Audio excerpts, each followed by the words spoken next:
Just fantastic presentations. And I think all of them are bringing me back to various parts of my life and career in various ways, whether it was working with Rick and Barta, whether it was working with OraSure through Ebola, or frankly, whether it was when I was in medical school and in 1978, I guess, did a long rotation in a small coal mining village in South Wales. And there I saw people with end-stage renal disease getting dialysis hooked up to their kitchen sink and washing machine. And I saw numerous people with little agar strips on their fireplaces to test themselves or their kids to see if they were developing urinary tract infections. So just to say this isn't new. And, you know, you can do an awful lot in a low resource setting, as Bill knows, but we have lots of challenges to think about getting there.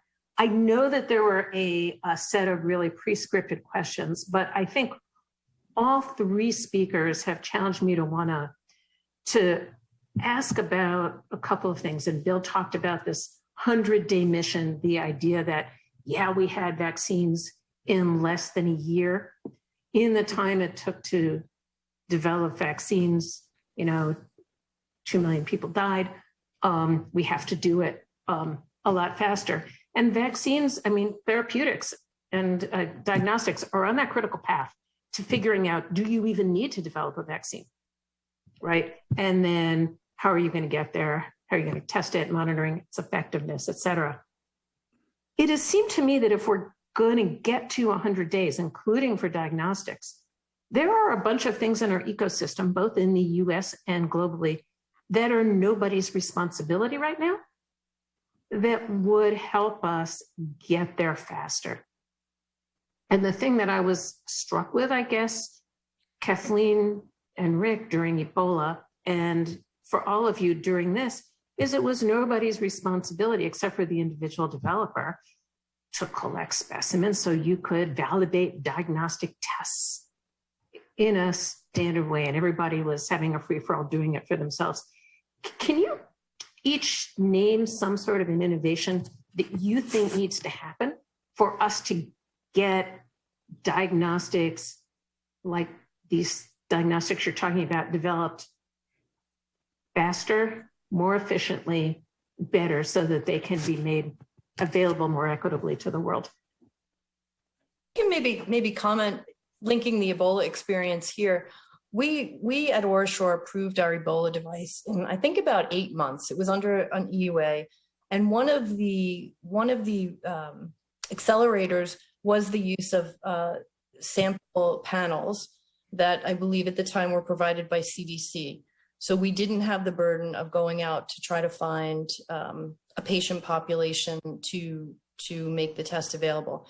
I think that was one of the challenges in developing COVID diagnostics, was finding the patients and meeting the clinical requirements for testing. And perhaps in situations like this, there is a different approach around sample panels, sample availability that could be an accelerator to the development of diagnostics. Yeah, and I'll jump in on top of that.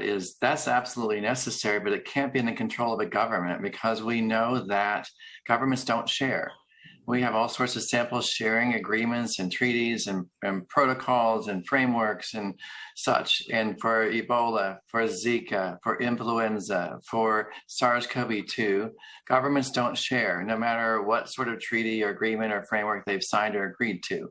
So there needs to be an independent entity that is neutral, that's not controlled by any government, that can collect a variety of these samples and can make the aliquots, and actually, I think, can actually standardize the assays to compare the different tests, instead of having each company having to get the samples themselves and then do their own testing. If there was this neutral party, and actually RADx program at NIH tried to do some of that at the end, and it was kind of late in the game, but RADx had a good model for that, but it was still within the control of the US government. And so I know CEPI has actually a sample repository concept and initiative that they're launching. And I couldn't be more supportive of that sort of neutral approach to get the samples out of governments into the central domain so we can do this quickly. And Nikki, I'll maybe restate both Kathy and Rick's comment in a slightly different way, which is one is we need a global governance system for pandemics. And I think what Rick is highlighting is that CEPI is in the unique role of being able to play a leading role. We've had this very loose framework called Act A for 2 years, but it has no binding status. And I think we need to take the lessons from what we've learned about nationalism and apply it to the next pandemic in a new way. And there's been obviously a lot of discussions about that at the G7 and the G20 and within CEPI's leadership team. And then second, Kathy highlighted in her talk and in her comment that we need to figure out a new way to partner with industry, because we can't rely on industry and we can't expect industry to be prepared for an unknown future. That's not how it works. So there has to be a new partnership. And we've had some examples, as Rick mentioned, it was tried in Zika and Ebola. Anthrax was maybe a more effective approach, but it never got tested after that first outbreak. But we need to really pin the details down on how industry partners with a global governance mechanism to be ready for the next pandemic. And frankly, Nikki, CEPI's in a key role in that future. Great. No, thanks for that. And as Amish said, I do work at CEPI, and at CEPI we actually, and it's sort of exchange for development funds, we ask for a right of first refusal for a certain proportion of the doses that are made to go to a global access facility of one kind or another so that we can get doses out to the world. And it's been challenging with all the nationalism, but it may be a model that crosses not only vaccines, but diagnostics and therapeutics going forward. Whenever you're going to do a test, you need to be able to do something different with the results. And sometimes the individual can figure out what to do with the results, and sometimes they need a little help trying to figure that out. Raina talked to us a lot about social media opportunities and challenges and misinformation. As you see this field of rapid diagnostic tests emerging, and it's very, very much tied to this concept of diagnostic excellence, what do you think are the dimensions between the connection of the self-test and whatever happens after that to really promote diagnostic excellence in its truest form? Maybe I'll start briefly. So I think we've had to relearn this lesson again and again. You mentioned in Wales in the 1970s, like patients want to know what's happening and they'll respond usually in their best interests. And HIV was sort of the painful experience for those of us who cut our teeth in that pandemic and this issue of empowering patients to respond to test results. It took a long time to get through some of the early policies.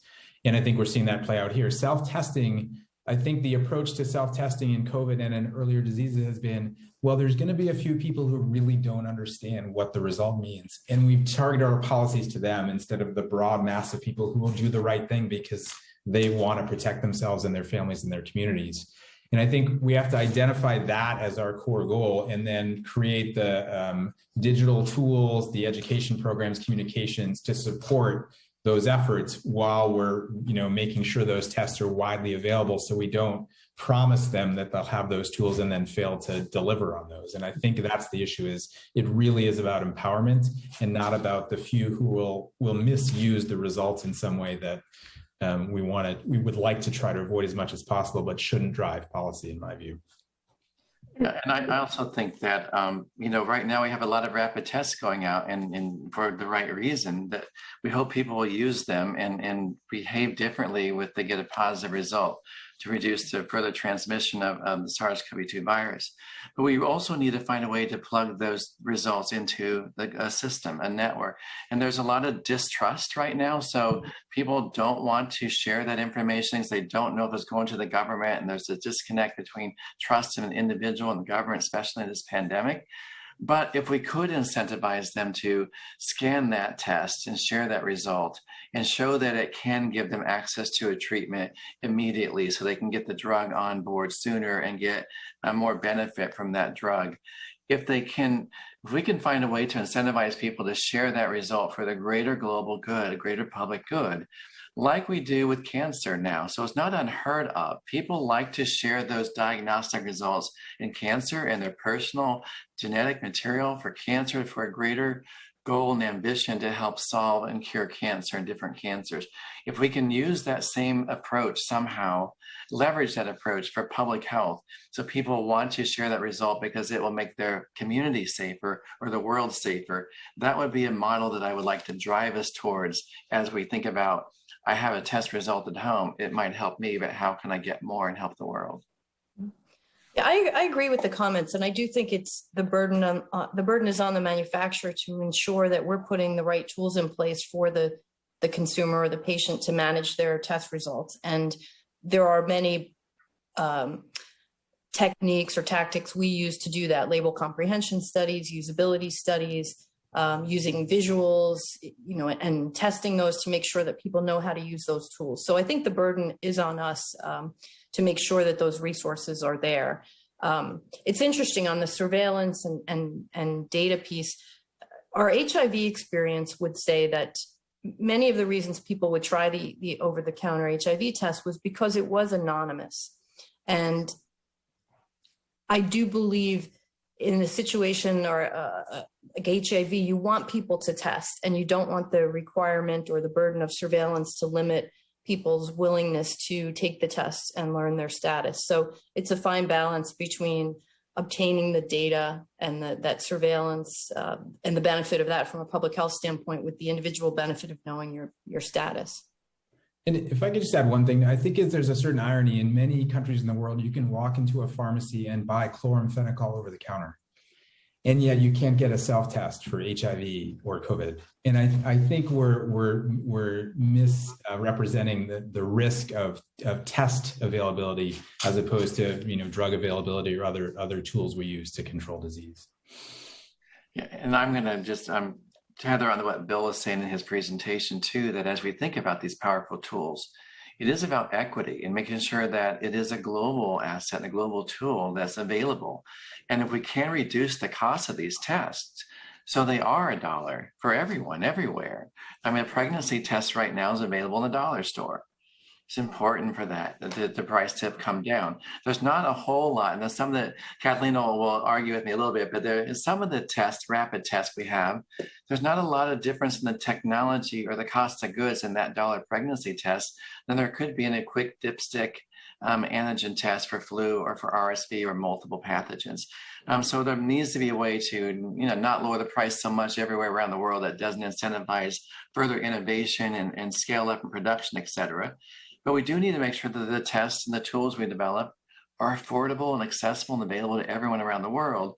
And then that does, that synergizes in the value and the impact that this much public health awareness can bring to us in detecting something early and controlling an outbreak sooner.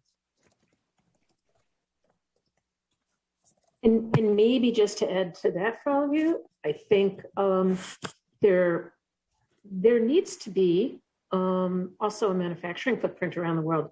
We've seen such intense nationalism with regard to rich countries holding on to vaccines, northern countries holding on to diagnostics, the lack of funds to buy them in part of that they're expensive, right? That we're going to need to not only reduce the price, but I think, as Bill was saying, scale manufacturing footprints so that these can be rapidly manufactured and distributed in a number of places around the world. There are some interesting conversations going on in the chat. I think Andy is asking a really interesting question about public health needs for results. Should our approach to having third parties like health plans cover the cost be a responsibility on the individual to report a positive or a negative tests? Interesting question. And Yeah, I think we should find a way for a payment and reimbursement of the cost. I don't think the full burden of paying for the test should be on the individual. I do think that's why we have health care coverage and insurance. I don't like the concept of sort of forcing an individual to have to share that result if they're going to get coverage. I like that option. And I like the fact that insurers can cover that, especially in places where we're so reliant on private insurance around the world. But I still think there needs to be an opportunity for an individual to opt out and still have that covered, because there's so much value, I believe. And I fought this battle for the last year and a half, 2 years, as we moved SARS-CoV-2 diagnostics out. I fought the battle in having the requirement that individuals report that result, because I think there's so much value in people getting a result and doing the right thing when they have that result. I don't think people would take the test and buy the test and get the test if they weren't going to do something responsible with that result. Now, I could be overly altruistic in that belief, but I do know if people understand the value of that test and what it can do to protect them, their family and the community, reduce transmission, they're going to behave responsibly, and they shouldn't be forced to have to report that. But we should find ways to incentivize sharing that information if possible. Yeah, I agree. I think the trend, the momentum is towards more data privacy, right? And the GDPR that's widespread in Europe, I think that would be a violation of those regulations and those principles. But I agree completely with Rick that we need to figure out how the incentive is that data is shared and made available.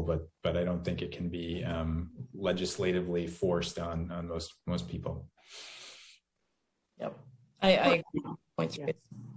So maybe one last question. So we're making really amazing progress in being able to develop these RDTs in particular pretty quickly. And we've sort of skipped over a bunch of the other tests that need to get developed at the beginning of an outbreak. But I guess I would like to hear each of you just reflect for a moment.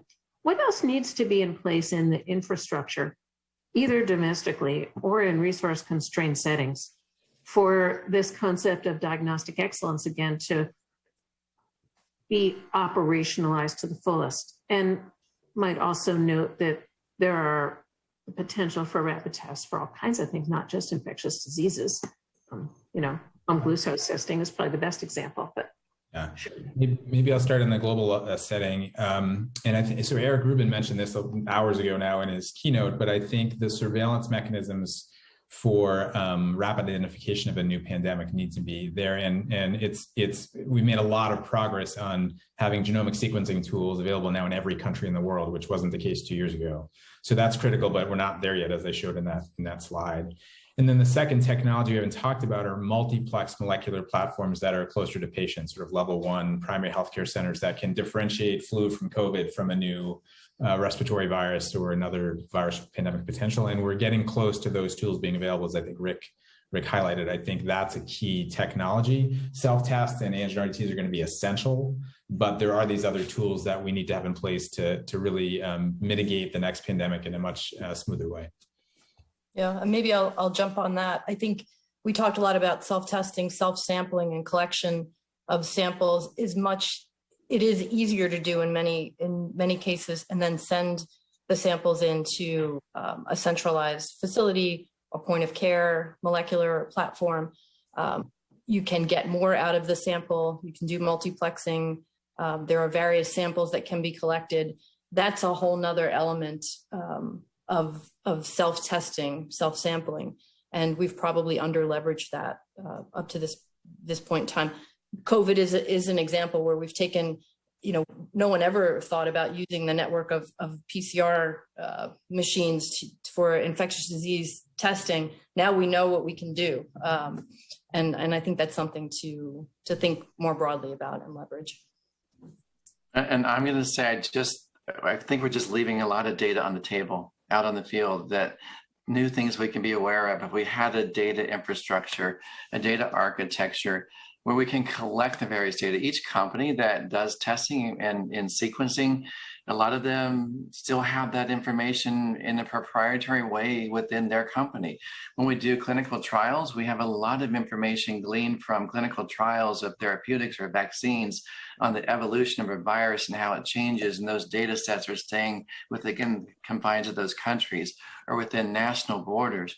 If we had a common data architecture that allowed us to share all these types of data that are collected, if it's a urine test, or if it's a blood test, or a nose swab, or a wastewater sample, if there was a way to collect all those data and we had a way to analyze those various sets of data in new, different ways, I think we can not only develop a standardized baseline of what happens in the ecosystem, in the environment, but we would be much better detecting something novel that's changing or something that's impacting a change to get on top of it so we can start that clock. That 100-day clock, we need an early warning.